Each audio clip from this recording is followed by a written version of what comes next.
In this video, I'm going to be showing you guys how to change the strings and how I set up the Schecter Solo Custom 2.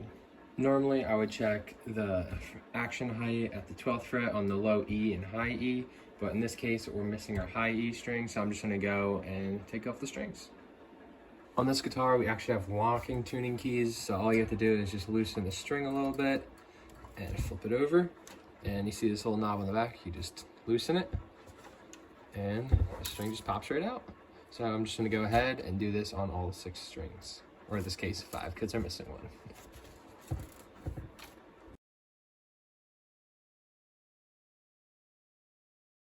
Now you can just take the rest of the strings out from the bridge.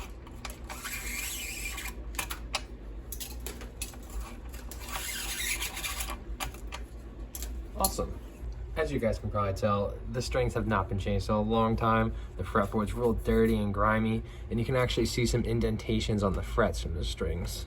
So we're gonna go ahead, we're gonna clean up the fretboard, and we're gonna remove all those indents on the frets and try and make it nice and smooth, just like glass. Okay, one of the first things I like to do when you're going over all the frets, the first thing you should do is get a fret rocker and just check all your frets and see if you have any high frets. So I'm gonna go ahead and do this now.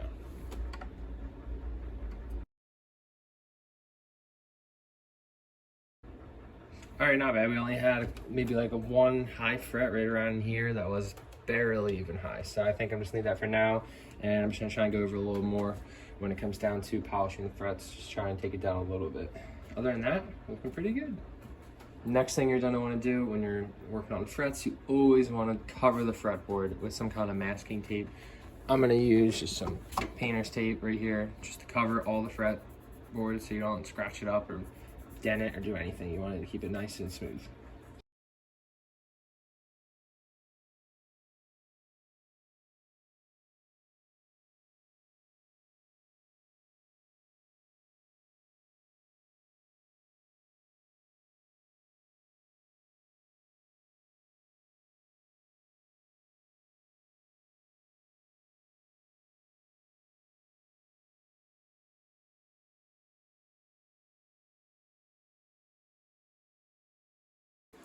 Once you're done, you might just want to go around and just make sure every single piece of the fretboard is covered, just so you don't scratch it or damage it.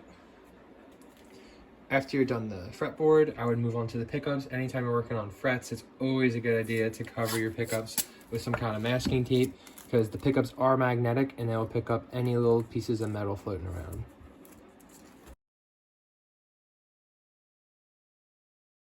I'm not sure if you guys can see, but along with all the indentations on the frets, they're also really beat up and rough. They're not smooth at all. So next I'm just gonna go over it with a fret file and just try and shave these ones down a little bit and smooth out the rest of them.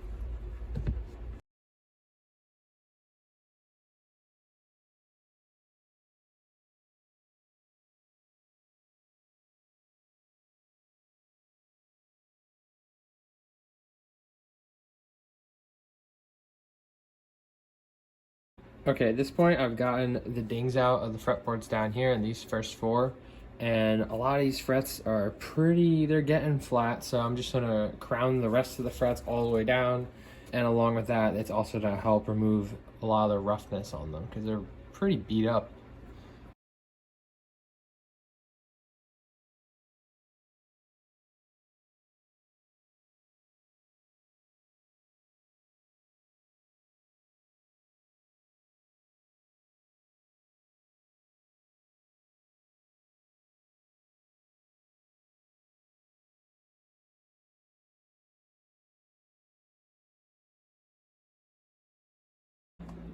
All right, now that we're done filing all the frets and I got all the bumps out and they're nice and smooth, we're just gonna go over it with some quadruple 0 steel wool. This won't damage the frets at all, it just polishes them out and makes them super shiny and smooth.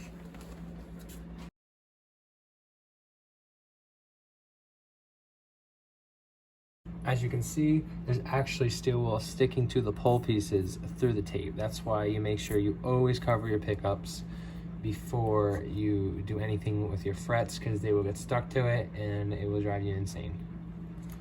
All right, now that we went over the frets with steel wool, we can take off all the masking tape over the pickups and on the fretboard.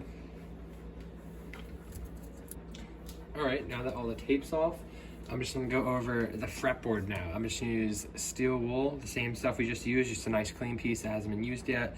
And the nice thing about an ebony fretboard like this one or rosewood is they don't have a lacquer, any kind of coating on them. So we can go over it with steel wool like this, real fine steel wool, and it won't affect it. It's not gonna scratch it or damage it. And I'm just gonna use some Dunlop lemon oil to just help clean it and just make it nice and dark. I just put the lemon oil into the steel wool, just a little bit of it, not too much. And I just try and rub it in.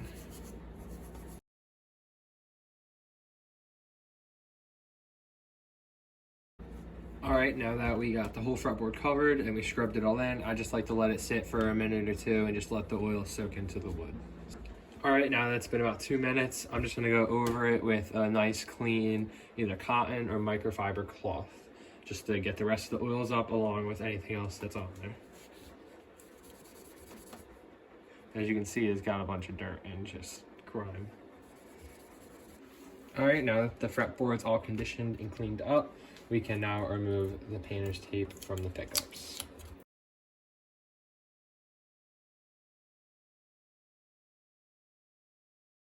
Since this is my guitar, I'm going to be using Elixir 46 to 10 gauge OptiWeb strings. This is just my personal favorite strings, and that's why I'm going to be using these ones.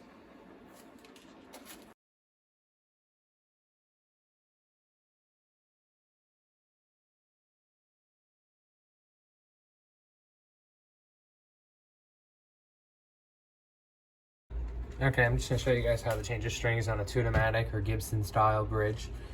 There's a tailpiece right here at the end. It has a hole in it. So all you want to do is stick your string right through the back of it. And it'll pop out here. And just pull it through. Once you have it through, you can just place it on the saddle and then move down to the headstock. Like I said, my guitar has locking tuning keys, so you want to stick it through the hole like you would any other tuning key and just pull it through. Just pull it taut, and then you want to flip it over, and you're going to want to just tighten up this. Just tighten it as much as possible, not too hard, just till it's snug. And then all you got to do after that is just twist it. And you're good.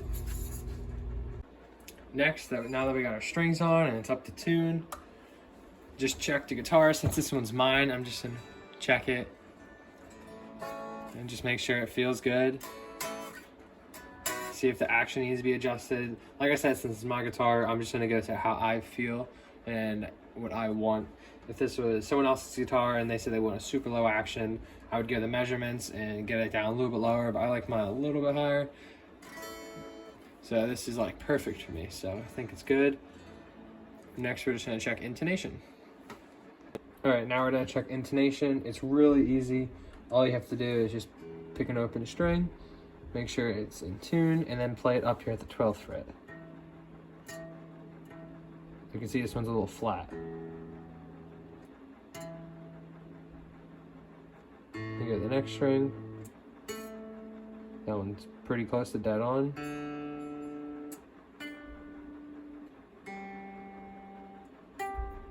On, check the B. Perfect. So the only one that's really out is just our low E. And I'll show you guys how to fix that now.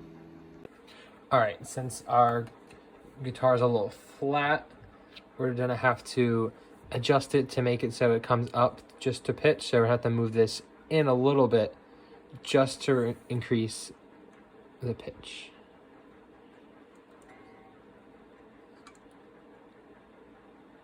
Now let's try that.